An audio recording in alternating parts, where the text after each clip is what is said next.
Hey guys, before we get into this car review, I just want to say thanks for checking out the video. And if you could, please hit that subscribe button. I'm trying to get to 1,000 subscribers, and to incentivize you guys a little bit more, I'm actually going to do a giveaway. I have a replica Formula One wheel, or I have a Porsche GT3 RS OZ rear wheel that I will give away. All you guys have to do is follow me on Instagram. It's linked down in the bottom below. And once I hit 1,000 subscribers, I'm going to put a post up. You guys have to comment on it. Help me help you have something really cool. But anyways, please smash that subscribe button, and I hope you enjoy this car review.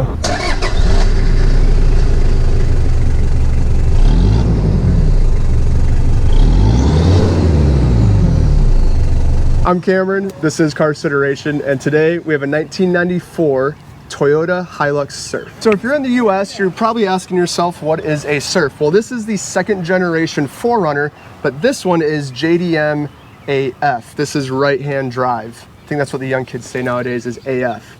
And that makes me feel old AF because this is only 3 years younger than I am, and this is 27 years old. So, interesting story about the Toyota 4Runner and how it came to be. If you're like me before, I just thought Toyota invested millions of dollars into market research and they created this new SUV before SUVs were an actual thing. But that's not the case. The 4Runner was an idea of a Toyota dealership in Wisconsin. The owner of the dealership liked his Tacoma so much, but he wanted it to be more practical and have more seating in the bed. So he contacted Winnebago. I think Winnebago built 1,500 truckers is what they called it. And they sold out of those 1,500 truckers pretty much instantly. And Toyota said, that is a genius idea. And then a few years later, you have the 4Runner. So there's not a lot of tech or anything on this specific vehicle, obviously from 1994. So not a lot to review here, but this does have a few options that weren't available in the US market. One is this wide body that is on it. And the other one is this has a 3-liter turbo diesel that was not available in the United States at all. So quick exterior walk around on here. Now there are a few blemishes on this, which I think are great. It adds character.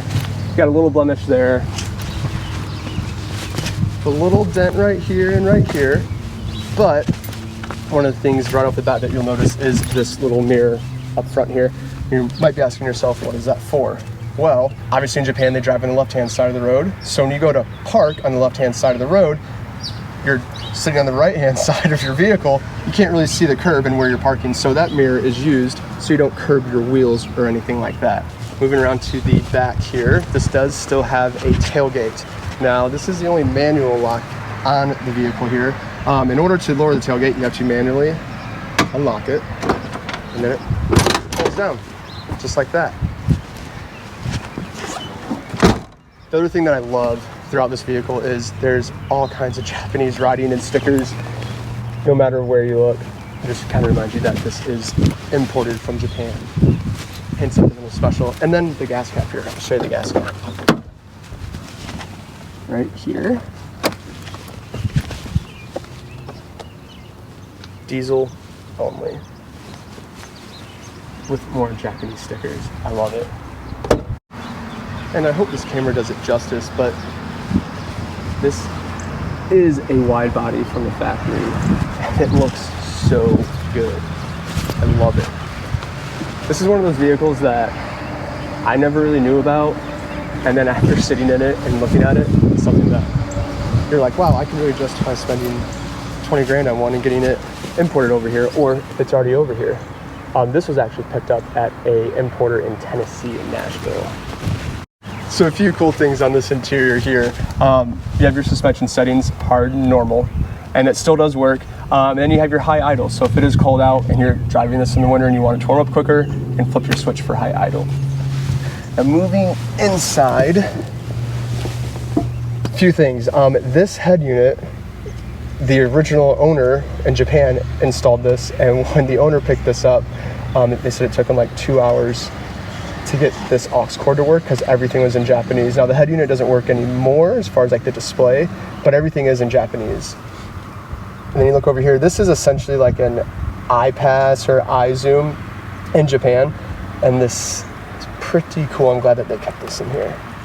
Now if you look up into the windshield here, you have these stickers. So apparently in Japan, there's one tucked right back there behind the mirror.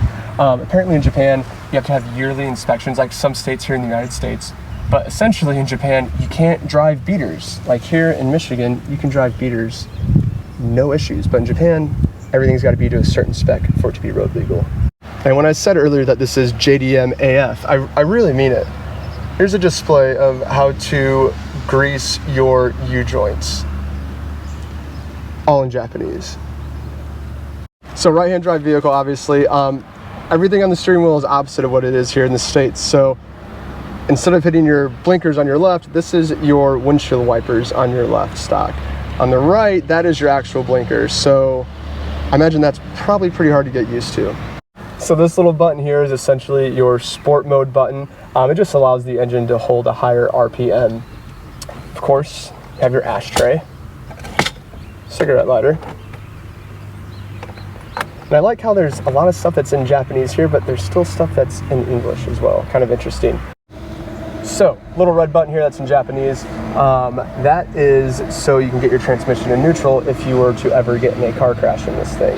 The other interesting thing here is that there is no speakers in the door panels whatsoever. Even on this side, no speakers in the doors. Kind of interesting.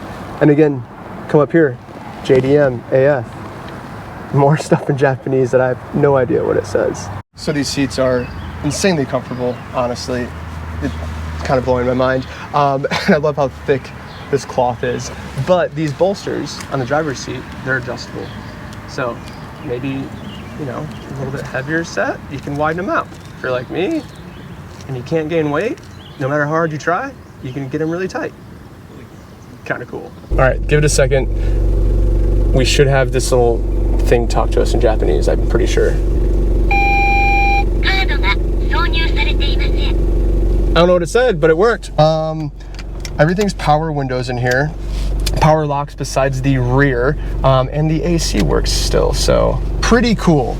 Okay, this is weird. Holy crap. Brakes, gas, right-hand drive. This is freaking me out. There's drive. All right. I don't know how to explain this because I've never driven a right-hand drive before, but I feel like I'm in the other lane, even though I know I'm on the white line, you know, like mustard and mayonnaise, but it's just so bizarre, but it's so cool. Like, I've never really wanted a right-hand drive anything besides like an R34 or something, but now I want a right-hand drive Surf or a Hilux, like just anything right-hand drive that's a Toyota, I really want now. And this turbo makes such good noises. Let's see if you can hear this turbo a little bit better.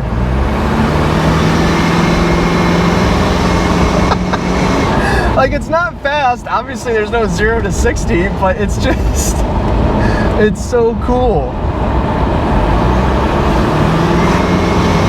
So ride quality, obviously a little floaty, which is fine, but this road's really rough right now and it's just nice and smooth.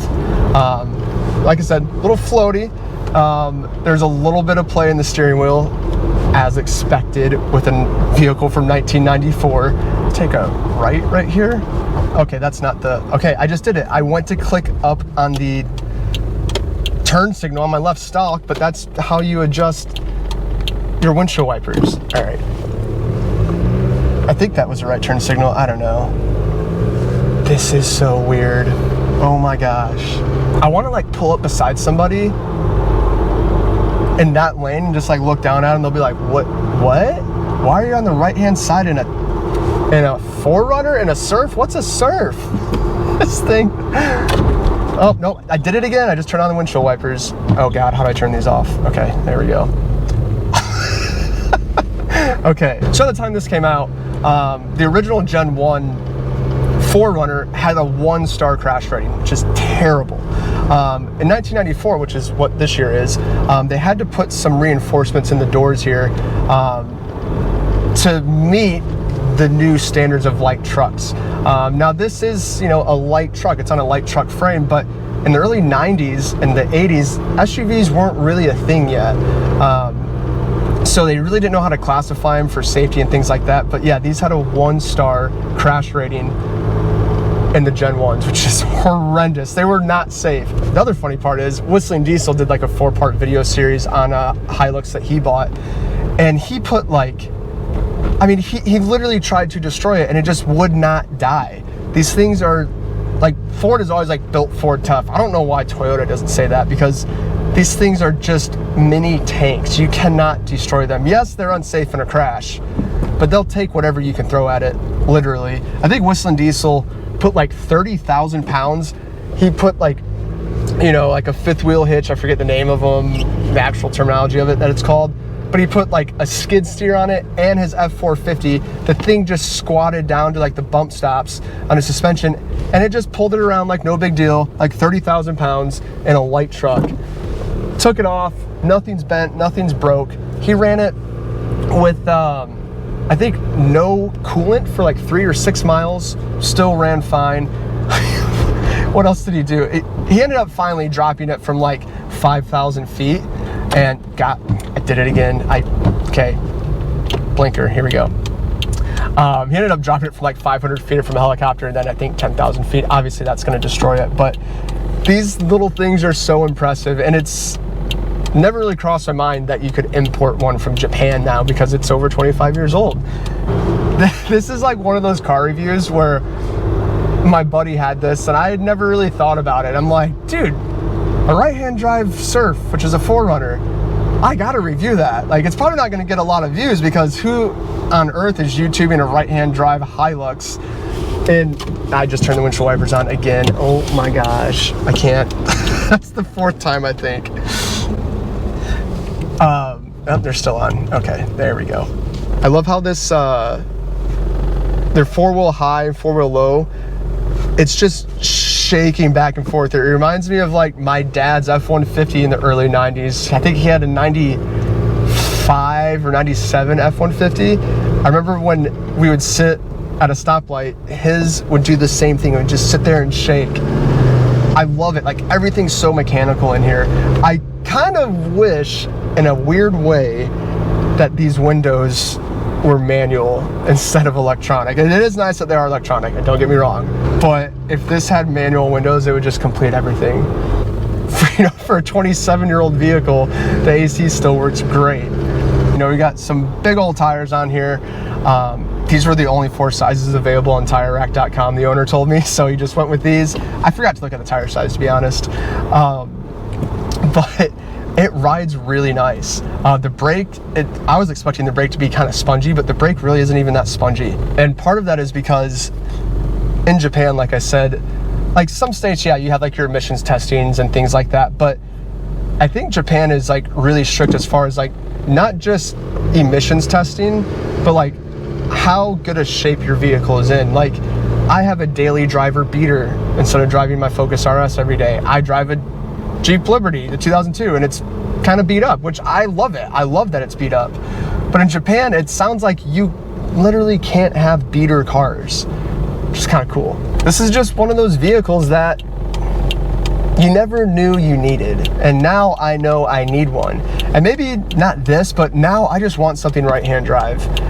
There's nothing more JDM than getting a right-hand drive vehicle from Japan. It's so cool. Like, obviously, yeah, you can get like Nissan, like, you know, R32s, R33s, R34s, or like 300ZXs, or, you know, anything like that. Like, I'm gonna say I'm not the biggest JDM person, like when it comes to like 300ZXs and things like that, or Sylvias. Like, I don't really know a lot about it because it's just really confusing to me.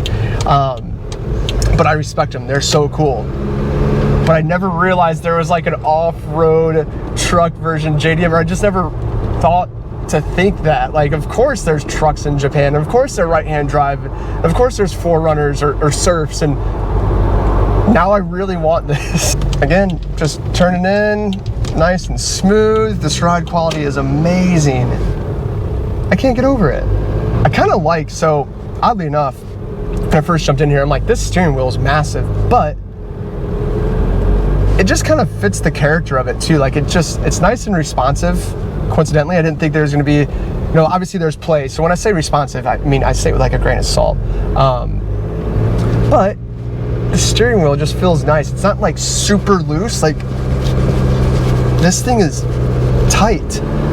I don't know, I feel like I get in some older vehicles and things are like rattling around, but the only thing that rattles in here is this 4-wheel high and low switch, or 4-wheel high and low selector. That is the only thing. This turning radius is pretty decent.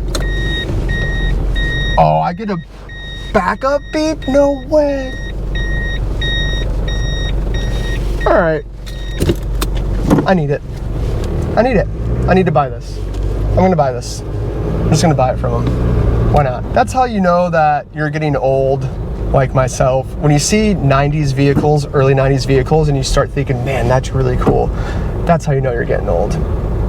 Damn it, I'm getting old. Well, that is gonna do it for this review today, guys. Probably a little bit shorter, but to summarize this vehicle, you need one. If you didn't know that you needed a JDM off-road vehicle, well, now you do, and now I know that I need one. So I hope you guys enjoyed this review today, and as always, stay safe, and I'll see you next time.